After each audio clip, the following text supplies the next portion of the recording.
दोस्तों, सब लोगों को पता ही होगा कि चाइना को काउंटर करने के लिए और इंडियन नेवी को मॉडर्नाइज करने के लिए भारत के अलग अलग शिपयार्ड में करीबन 50 से भी अधिक जहाजों का निर्माण हो रहा है। और इन जहाजों में डिस्ट्रॉयर से शुरू करके फ्रिगेट, कॉर्वेट से शुरू करके कई तरीके के सर्वे वेसल्स और सबमरीन तक शामिल है। और अब रिपोर्टों में दावा किया जा रहा है कि इंडियन नेवी अपने ताकत को और एनहांस करने के लिए करीब करीब 8 से 10 एडवांस प्रोजेक्ट्स 18 डिस्ट्रॉयर का अप्रूवल का इंतजार कर रहा है। मतलब इंडियन नेवी को जल्द से जल्द डिफेंस एक्विजिशन काउंसिल से 8 से 10 इन जहाजों के कंस्ट्रक्शन को लेके अप्रूवल चाहिए। मीडिया रिपोर्टों के मुताबिक ये जो प्रोजेक्ट 18 के डिस्ट्रॉयर है, ये भारत के सबसे ताकतवर तरीन और टेक्नोलॉजिकली सोफिस्टिकेटेड जहाज होने वाला है, जिसमें कि काफी बड़े मात्रा में मिसाइल लॉन्चिंग कैपेबिलिटी होगा और लॉन्ग रेंज के मिसाइल के साथ साथ इसके पास एंटी बैलिस्टिक मिसाइल भी होगा और ड्रोन लॉन्चिंग कैपेबिलिटी भी होगा। और ऐसे करीब करीब 8 से 10 जहाज इंडियन नेवी को चाहिए, जिस वजह से बताया जा रहा है कि नेवी के द्वारा डिफेंस एक्विजिशन काउंसिल के सामने इन जहाजों को लेके अपना प्रस्ताव रखा गया है। अब दोस्तों, ये जो प्रोजेक्ट 18 क्लास के जहाज है, इसके बारे में कोई डिटेल में तो जानकारी नहीं है, लेकिन कई सारे जगहों में अलग अलग कॉन्सेप्चुअल डिजाइन और इसके डिटेल को वायरल किया जा रहा है। और कुछ कॉन्सेप्चुअल डिजाइन के अंतर्गत दावा किया जा रहा है कि इन जहाजों का जो वजन है वो 10,000 से लेके 13,000 टन तक हो सकता है। और जहाजों में एक innovative canister based universal vertical launching systems का उपयोग किया जाएगा, जो कि भारत की तरफ से ही डेवलप किया जा रहा है। और इन जहाजों के पास कम से कम 144 मिसाइलों को कैरी करने का क्षमता होगा।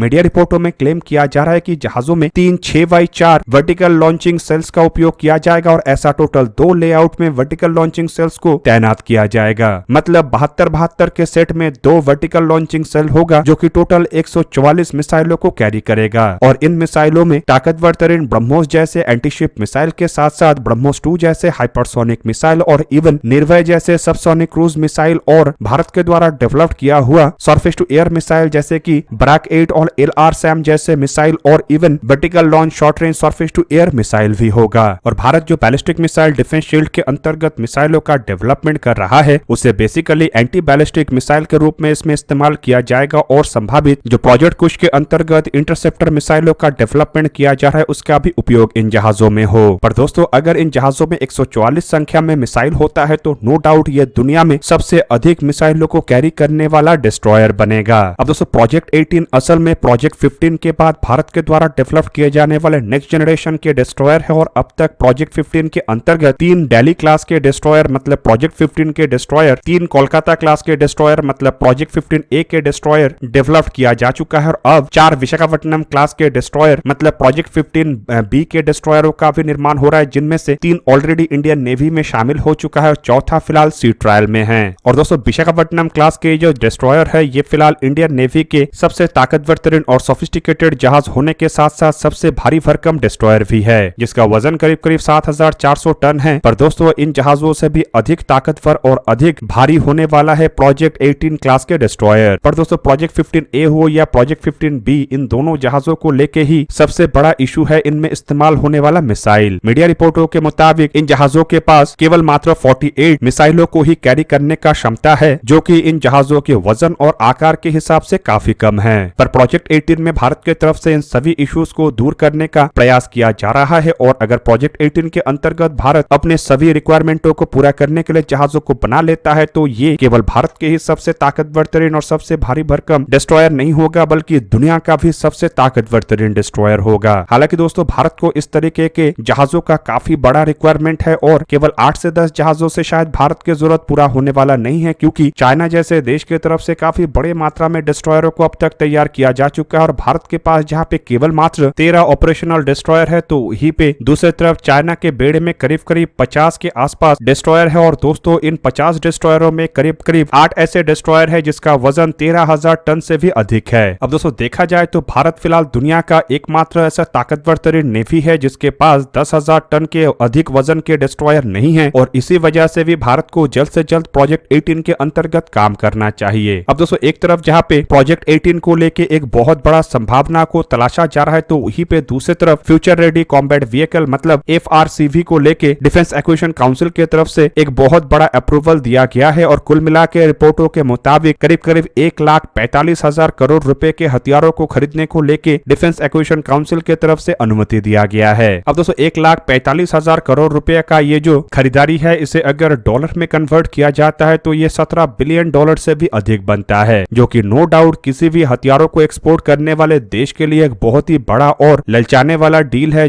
और इसे हासिल करने के लिए लगभग सभी तरीके के वेस्टर्न देश और इवन रशिया की तरफ से भी प्रयास किया जा रहा है। अब दोस्तों मीडिया रिपोर्टों का माने तो हाल ही में डिफेंस एक्विजिशन काउंसिल की तरफ से ये 1,45,000 करोड़ रुपए के हथियारों को खरीदने को लेकर हाल ही में ही एक बहुत बड़ा अप्रूवल दिया गया है और इस अप्रूवल के अंतर्गत फ्यूचर रेडी कॉम्बैट व्हीकल मतलब FRCV प्रोजेक्ट से शुरू करके air defence, fire control, radar, aircraft और fast attack offshore patrol vessel भी शामिल है। अब FRCV प्रोजेक्ट को देखा जाए तो यही अपने आप में काफी बड़ा प्रोजेक्ट है और इसके लिए करीब करीब 60,000 करोड़ रुपया मतलब 7 बिलियन डॉलर से भी अधिक खर्चा किया जाएगा। दोस्तों ये जो FRCV प्रोजेक्ट है ये असल में कुछ और नहीं बल्कि फ्यूचरिस्टिक टैंकों को खरीदने का ही एक टेंडर है, जिसके अंतर्गत करीब करीब 1770 नए टैंकों को खरीदा जाएगा और इन टैंकों के सहारे पुराने हो चुके T-72 टैंकों को रिप्लेस किया जाएगा। हालांकि इंडियन आर्मी के अगर बेड़े को देखा जाए तो यहाँ पे 2400 से भी अधिक T-72 टैंक है, जिसका मतलब ये भी है कि फ्यूचर रेडी कॉम्बैट व्हीकल के अंतर्गत आने वाले समय में और अतिरिक्त मात्रा में टैंकों को भी खरीदा जा सकता है। हालांकि दोस्तों डिफेंस एक्विजिशन काउंसिल की तरफ से जो 1,45,000 करोड़ रुपया खर्चा किया जाएगा, इसमें बताया जा रहा है कि करीब करीब 10 अलग अलग प्रोजेक्ट है और इन सभी प्रोजेक्टों को लेकर डिफेंस मिनिस्टर श्री राजनाथ सिंह की तरफ से ही एक्सेप्टेंस ऑफ नेसेसिटी जारी किया गया है और इन प्रोजेक्टों में कई सारे ऐसे भी प्रोजेक्ट है जिसे कि स्टेप बाय स्टेप आगे बढ़ाया जाएगा, तो वहीं पे कुछ प्रोजेक्ट ऐसे भी है जिससे कि तेज रफ्तार में भी आगे बढ़ाया जाएगा। पर रिपोर्टों में दावा किया जा रहा है कि इतने बड़े बजट के प्रोजेक्ट होने के बावजूद भी इससे विदेशी कंपनियों को फायदा नहीं मिलने वाला है, क्योंकि 99% जो प्रोजेक्ट है उसे डिफेंस एक्विजिशन काउंसिल की तरफ से इंडिजिनियस सोर्सेस के तहत आगे बढ़ाने का बात कहा गया है, जिनमें बाय इंडिया कैटेगरी और बाय इंडिया IDDM कैटेगरी शामिल है। अब यहाँ पे दोस्तों बाय इंडिया IDDM कैटेगरी एक ऐसा कैटेगरी है जिसके अंतर्गत विदेशी हथियारों को खरीदा तो जाएगा, लेकिन ये इंडिजिनाइजेशन सोर्सेस के अंतर्गत मतलब भारत में निर्माण होके ही मिलेगा। दोस्तों डिफेंस एक्विजिशन काउंसिल की तरफ से इसके अलावा भी कई तरीके के और प्रोजेक्टों को अप्रूवल दिया गया है, जिनमें आर्मर्ड व्हीकल निगम को कुछ आर्मर्ड व्हीकलों को निर्माण करने का अनुमति दिया गया है और कोस्ट गार्ड के लिए DO-228 जैसे एयरक्राफ्टों को भी खरीदने का बात कहा गया है। पर अगर FRCV प्रोजेक्ट को ही देखा जाए तो इसे लेके लंबे समय से तैयारी किया जा रहा था और आप लोगों को बता दूं कि FRCV प्रोजेक्ट के अंतर्गत भारत कोई ऑर्डिनरी टैंक खरीदना नहीं चाहता है, बल्कि 40 से 50 टन कैटेगरी का ऐसे टैंकों को खरीदना चाहता है जो कि फ्यूचर के जरूरतों को पूरा कर सके। खास करके इन टैंकों के पार्ट्स आर्टिफिशियल इंटेलिजेंस टेक्नोलॉजी से शुरू करके ड्रोन लॉन्चिंग कैपेबिलिटी और इवन मिसाइलों को लॉन्च करने का कैपेबिलिटी और अपने आप को ड्रोनों से प्रोटेक्ट करने का भी क्षमता होना चाहिए। वहीं पे आप लोगों को ये भी जान के रखना चाहिए कि ऑलरेडी भारत की तरफ से जोरावर जैसे हल्के वजन के टैंकों को सफलतापूर्वक तैयार करने के वजह से अब भारत के पास भी अपने खुद के टैंकों को डेवलप करने का एक कैपेबिलिटी आ चुका है और इसी कैपेबिलिटी का उपयोग करके DRDO के द्वारा भी शायद FRCV प्रोजेक्ट के अंतर्गत टैंकों के निर्माण के काम को शुरू किया जाए, जबकि DRDO अर्जुन जैसे टैंकों को भी डेवलप कर चुका है, जिस वजह से माना जा रहा है कि DRDO को इसमें सफलता मिलने का संभावनाएं काफी अधिक है। पर कुछ प्राइवेट सेक्टर कंपनी भी विदेशी कंपनियों के साथ मिलकर टैंकों को बनाना चाहता है, जिनमें बताया जा रहा है कि America, Russia, even south Korea से शुरू करके यूरोप के कई सारे देशों के द्वारा भी अपने अपने टैंकों के डिजाइन को भारत के सामने ऑफर के तहत रखा जा रहा है। हालांकि FRCV प्रोजेक्ट को लेकर अब तक कोई क्लियर खबर नहीं आया है, जिस वजह से एग्जैक्टली ये नहीं कहा जा सकता है कि भारत FRCV प्रोजेक्ट के अंतर्गत किस तरीके के टैंकों का तलाश कर रहा है, लेकिन नो डाउट जो भी टैंक इंडियन आर्मी के लिए चुना जाएगा वो टेक्नोलॉजिकली इनोवेटिव और फ्यूचरिस्टिक जरूरतों को पूरा करने के लिए होगा। दोस्तों आप लोगों को क्या लगता है कि भारत के FRCV प्रोजेक्ट से क्या किसी विदेशी कंपनी को फायदा होगा या फिर भारत को ही फायदा होगा? कमेंट करके अपनी राय अवश्य दीजिए। दोस्तों आज के इस वीडियो को यही पे ही करते समाप्त, किसी और एक दिन किसी और एक वीडियो में मिलेंगे, तब तक के लिए जय हिंद, वंदे मातरम।